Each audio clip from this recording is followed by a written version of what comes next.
नमस्कार दोस्तों, स्वागत है आप सभी का आपके अपने YouTube चैनल अपनी क्लास में। दोस्तों, आज आपकी जेट की परीक्षा हुई है 29 सितंबर 2020 को। इस वीडियो में मैं आपको इस पेपर की संपूर्ण आंसर की बताऊंगा। तो दोस्तों, सबसे पहले चलते हैं बायोलॉजी के पहले प्रश्न की तरफ, जिसमें आपसे पूछा गया था स्तनधारी जंतुओं में निषेचन की क्रिया कहाँ संपन्न होती है। तो दोस्तों, जो स्तनधारी प्राणी होते हैं उनमें फैलोपियन ट्यूब होती है, वहां पर मेल गेमेट और फीमेल गेमेट का निषेचन होता है। तो इस प्रकार से फैलोपियन ट्यूब आपका करेक्ट आंसर होगा। आगे दूसरा प्रश्न पूछा गया है, वह जंतु जिसमें श्वसनांग, उत्सर्जन अंग एवं परिसंचरण अंग नहीं पाए जाते। तो दोस्तों, जो स्पंज है उसके अंदर किसी भी प्रकार का अंग नहीं पाया जाता, क्योंकि ये पोरीफेरा संघ का प्राणी है और इसमें नाल तंत्र पाया जाता है। आगे तीसरा प्रश्न पूछा गया है, रक्त का थक्का बनाने में महत्वपूर्ण भूमिका किस तत्व की है। तो दोस्तों, इसका जो करेक्ट आंसर है वो आप खुद मुझे कमेंट बॉक्स में बताइए। आगे चलते हैं चौथे प्रश्न की तरफ। देखिए, वायरस मुक्त पादप उत्पन्न किए जा सकते हैं।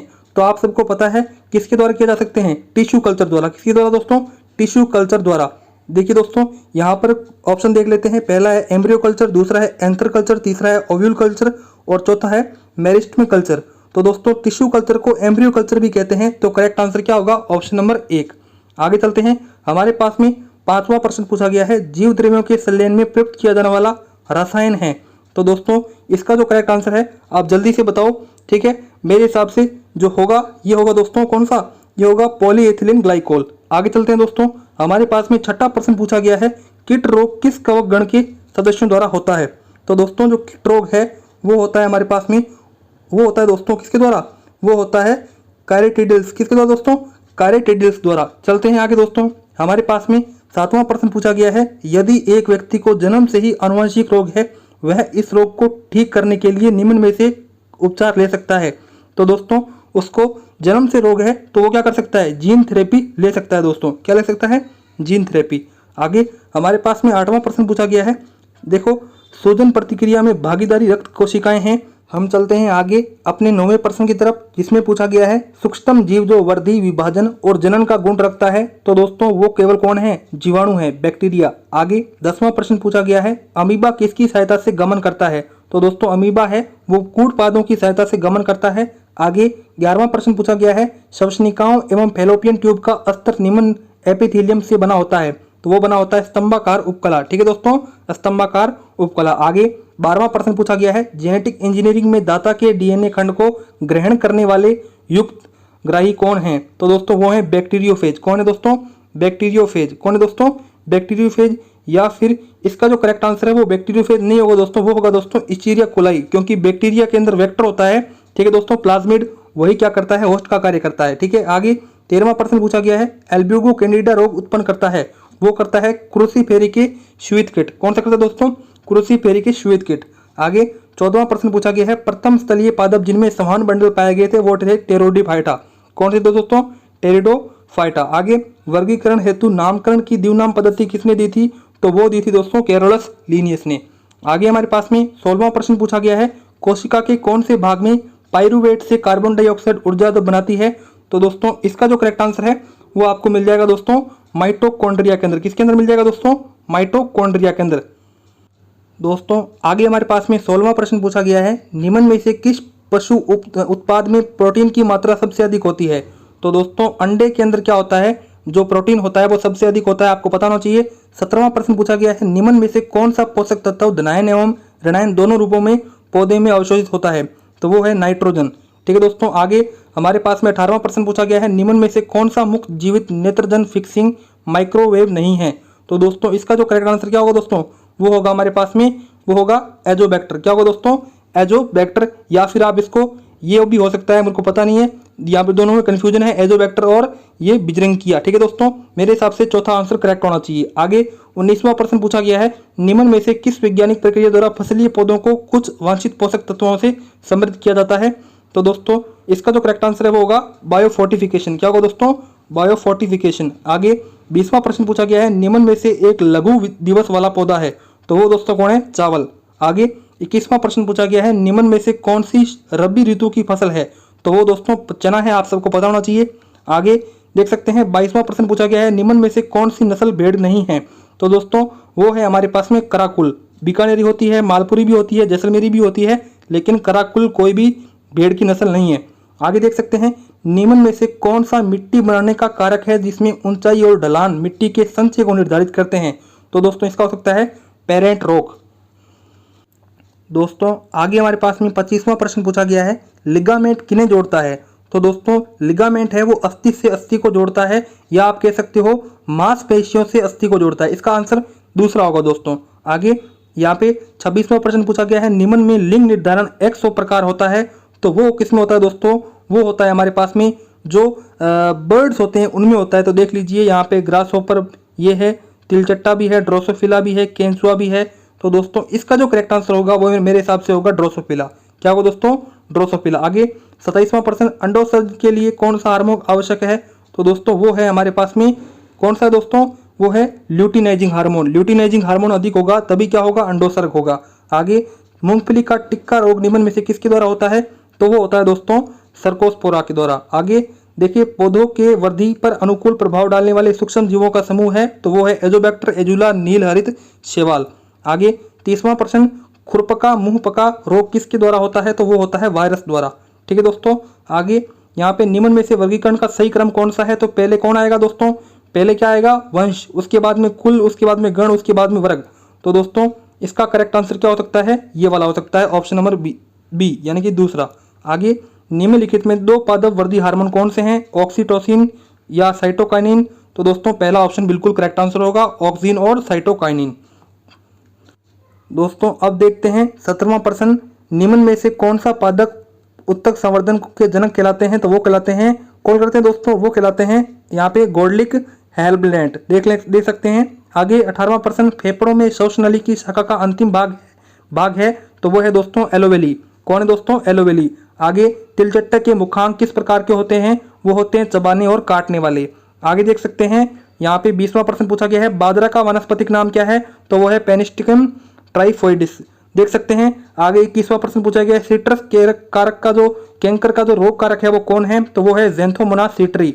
आगे 22वां प्रश्न देख सकते हैं, चबला कौन से कुल का सदस्य है। तो वो है फेबेसिका। आगे देख सकते हैं 23वां प्रश्न पूछा गया है, केंचुओं में क्लाइटेम है वो कौन से खंडों में पाया जाता है। तो वो पाया जाता है 14वें, 15वें और 16वें खंड में।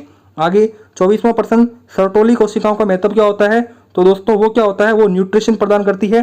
तो यहाँ पे दूसरा करेक्ट आंसर होगा। दोस्तों अब देखते हैं एग्रीकल्चर का पार्ट, जिसमें आपसे पहला प्रश्न पूछा गया था, निम्न में से कौन सा युग्म मेल नहीं है, यानी कि कौन सा युग्म सही नहीं है। तो आपको बता देना है, मेरे हिसाब से दूसरा करेक्ट होगा। आगे दूसरा प्रश्न पूछा गया है, एक ही ऋतु में एक साथ गेहूं प्लस चना की फसल बिना अलग अलग कतार में बोने को कहते हैं। तो उसे कहते हैं इंटरक्रॉपिंग, यानी कि अंतश्च फसल। आगे देखते हैं तीसरा प्रश्न पूछा गया है, निम्न में से किस नत्रजन युक्त उर्वरक में प्राथमिक पोषक तत्व की तुलना में द्वितीयक पोषक तत्व अधिक होता है। तो वो होता है अमोनियम सल्फेट में। आगे देख सकते हैं हमारे पास में पूछा गया है, निम्नलिखित में से कौन सी सिंचाई की विधि सूखे क्षेत्रों में अधिक प्रयुक्त होती है। तो वो है बौछारी सिंचाई विधि। आगे हमारे पास में देख सकते हैं पूछा गया है, ग्लेडियोसिस का व्यावसायिक प्रबंधन किसके द्वारा होता है। तो वो होता है गणकंद के द्वारा।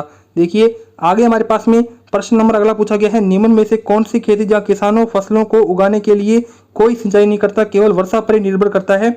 तो दोस्तों वो होती है हमारे पास में कौन सी होती है दोस्तों, वो होती है देख सकते हैं रेन फेड खेती। ठीक है दोस्तों, ऑप्शन नंबर चौथा बिल्कुल करेक्ट आंसर होगा। एग्रीकल्चर के अगले प्रश्न पर देखते हैं 7वें पर, निम्न में से कौन सा एक तनाव हार्मोन है। तो वो है एबिस्किस हार्मोन। ऑप्शन नंबर दूसरा करेक्ट होगा। आगे 8वां प्रश्न पूछा गया है, निम्न में से कौन सा पौधों के लिए सूक्ष्म पोषक तत्व है। तो वो है दोस्तों लोहा, यानी कि आयरन। आगे 9वां प्रश्न पूछा गया है, लवणीय मृदाओं को सुधारने हेतु निम्न में से कौन सा उपाय किया जाता है। तो दोस्तों वो कौन सा होता है, निच्छालन। कौन सा दोस्तों, निच्छालन। देखिए आगे देख सकते हैं, आगे का जो प्रश्न है वो आप खुद बताना। 11वीं की तरफ चलते हैं, निम्न में से कौन सा कृषि यंत्र प्राथमिक भू परिष्करण का काम आता है। तो वो है डिस्क हैरो। कौन सा दोस्तों, डिस्क हैरो। आगे 12वां प्रश्न पूछा गया है, स्टीवेंसन स्क्रीन का दरवाजा कौन सी दिशा में नीचे की तरफ लटकते हुए खुलता है। तो दोस्तों इसका भी आपको आंसर बताना है। 13वें प्रश्न चलते हैं, निम्न में से कौन सी सब्जी सोलेनेसी वानस्पतिक कुल की है। तो वो दोस्तों किसकी है, बैंगन। ठीक है, बैंगन आलू आते हैं। ठीक है, आगे पार्थेनियम है, तो पार्थेनियम एक खरपतवार है जिससे एलर्जी हो जाती है। 15वां प्रश्न, निम्न में से कौन सी मृदा में सबसे अधिक जल धारण करने की क्षमता होती है। तो वो है बलुई मिट्टी। आगे हमारे पास में 24वां प्रश्न पूछा गया है, निम्न में से कौन सा फल अवरोह यानी कि जेली बनाने के लिए सबसे उपयुक्त है। तो दोस्तों नींबू है वो सबसे उपयुक्त है, या फिर आप अमरूद भी कह सकते हो। मेरे हिसाब से नींबू करेक्ट आंसर होगा।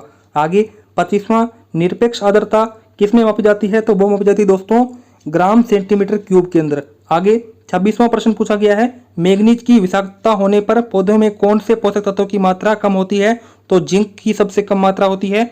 आगे जलवायु शब्द की उत्पत्ति किस भाषा से हुई है? तो ग्रीक भाषा से हुई है। आगे देख सकते हैं, निम्न में से कौन सा युग्म सही नहीं है? तो दोस्तों ये जो है वो गलत है, क्योंकि राष्ट्रीय बीजीय मसाला अनुसंधान केंद्र कहाँ पे है? अजमेर के अंदर है।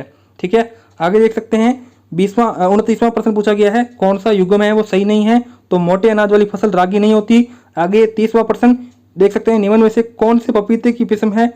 पपीते की जो किस्म है वो है पूसा नन्हा। कौन सी दोस्तों? पूसा नन्हा। आगे केंद्रीय कृषि इंजीनियरिंग संस्थान कहाँ पर स्थित है? वो है लुधियाना के अंदर।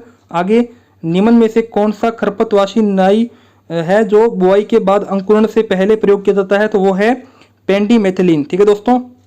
अब आगे देखते हैं 33वां प्रश्न, प्राइड ऑफ इंडिया निम्न में से किसकी उन्नतम किस्म है? तो इसका आप आंसर बता दीजिए। मेरे हिसाब से क्या होगा दोस्तों?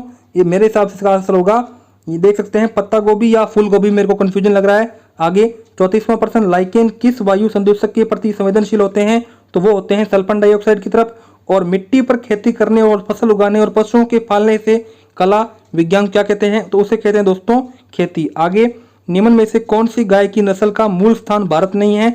तो वो है जर्सी। जर्सी कहाँ की है दोस्तों? रशिया की। इसबगोल का वानस्पतिक नाम? तो दोस्तों इसबगोल का है प्लैगेंटो ओवेटा। आगे चलते हैं यहाँ पे 38वें प्रश्न की तरफ, क्रैकिंग किस प्रकार की मिट्टी की सामान्य विशेषता है? तो वो है काली मृदा की। 39वां प्रश्न, निम्न में से किस फसल के दानों के नाम पैदा होते हैं? तो इसका है ग्वार। ठीक है। 40वां प्रश्न, निम्नलिखित तरीकों में से कौन सा तरीका है जो ज्यादा ढलान में मिट्टी को कटाव कम करता है? तो वो है कंटूर बैरियर। दोस्तों अब आगे देखते हैं केमिस्ट्री का पहला प्रश्न। देख सकते हैं आपसे पूछा गया है NH2 का संयुग्मी अम्ल है। तो NH2 का संयुग्मी अम्ल क्या है दोस्तों? NH3। आगे द्रव विरोधी क्लोराइड होते हैं, तो वो होते हैं अनुत्क्रमणीय सोल। आगे तीसरा प्रश्न पूछा गया है, ड्रगों का वर्ग जिसका उपयोग तनाव के उपचार के लिए किया जाता है? तो वो होते हैं प्रशांतक। आगे चौथा प्रश्न, यूरिया की कितनी मात्रा 60 किलोग्राम नत्रजन प्रदान करती है? तो वो होगी 130.43 किलोग्राम। आगे पांचवा प्रश्न, बंध रहित अनुनाद जाना जाता है? तो वो होगा दोस्तों, वो मेरे हिसाब से क्या होगा दोस्तों? अतिसुयुग्मन। ठीक है। आगे देखते हैं दही में औषध प्रोटीन कितना होता है? तो वो होता है दोस्तों लगभग मेरे हिसाब से 6.2 से 6.4। आगे सातवां प्रश्न, कौन सी फसल में पोटेशियम पोषण के लिए म्यूरेट ऑफ पोटाश की सिफारिश नहीं की जाती? तो वो होगा दोस्तों आलू। आगे देखते हैं 8वां प्रश्न पूछा गया है, एल्डिहाइड से कीटोन का विभेद निम्नलिखित में से किस प्रयोग द्वारा कर सकते हैं? तो फेलिंग विलियन द्वारा। आगे 9वां प्रश्न पूछा गया है, किस परमाणु में उपस्थित 2 इलेक्ट्रॉनों की चारों क्वांटम संख्याएं एक समान नहीं हो सकती? तो दोस्तों इसका जो करेक्ट आंसर है वो होगा पाउली का अपवर्जन नियम।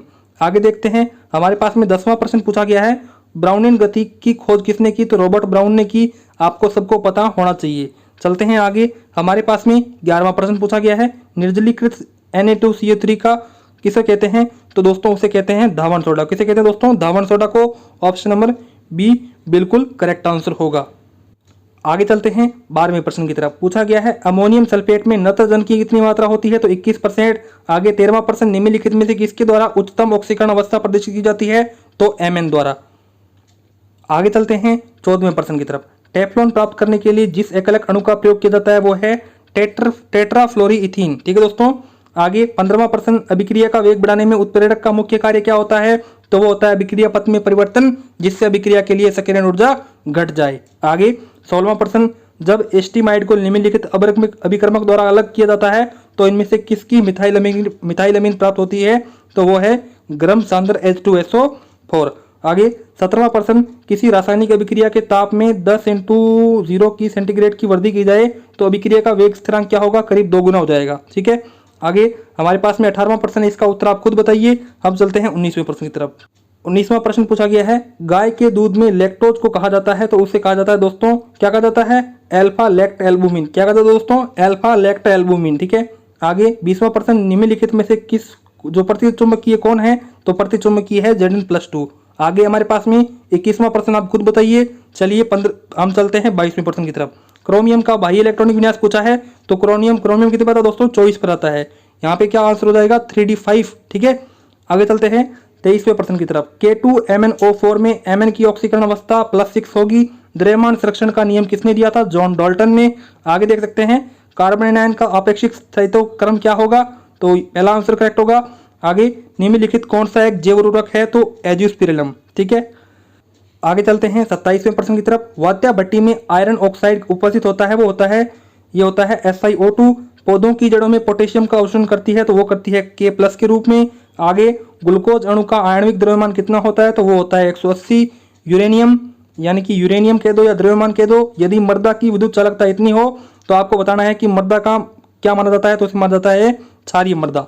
आगे सॉर्बिक अम्ल एक प्रोपेनिक अम्ल के लवण है, तो वह है खाद्य परिरक्षक। इसमें आपको एक अभिक्रिया दी है, पी उत्पाद क्या होगा? तो ये वाला होगा सेकंड। आगे 33वां प्रश्न देखो, यौगिकों में सबसे अधिक अम्लीय प्रकृति का कौन है? तो वो है दोस्तों एथिलीन। ठीक है, आगे हमारे पास में 34वां प्रश्न पूछा गया है, निम्नलिखित में से कौन सी एक स्थूल कार्बनिक खाद नहीं है? तो वो होगी हरी खाद। आगे चलते हैं 35वें प्रश्न की तरफ। इसमें आपको pH है दे रखा है, इस कौन सा कार्य करता है? वो दोस्तों फिनोक्सिलीन करता है। अमोनिया की आकृति पिरामिड होती है। 37वां प्रश्न देखो, ऊर्जा भंडारण और स्थानांतरण में कौन भूमिका करता है? वो करता है फॉस्फोरस। आगे O2, यहाँ पे देखिए O2-1, ठीक है, इसको बोलते हैं सुपर ऑक्साइड। तो ये क्या है? ये फ्लोराइड आयन के सम इलेक्ट्रॉनीय हैं। आगे 39वां प्रश्न, कीटोनों और हाइड्रोजन सल्फाइड की अभिक्रिया से साइनोहाइड्रीन बनाना उदाहरण किसका है? तो वो है नाभिक स्नेही योगात्मक अभिक्रिया का। आगे 40वां प्रश्न, किसके द्वारा ज्वाला परीक्षण नहीं दिया जाता? तो वो है बेरिलियम। दोस्तों इस प्रकार से संपूर्ण आंसर की खत्म हुई। मेरे को कुछ आंसर नहीं आते थे, उसके लिए क्षमा चाहूंगा, लेकिन जो आते थे वो आपको मैंने बताए। यदि आपको ये वीडियो अच्छी लगी हो तो इस प्रकार से चैनल को सब्सक्राइब कर दें और वीडियो को लाइक कर दें। मिलते हैं नेक्स्ट वीडियो में, तब तक के लिए जय हिंद, जय भारत।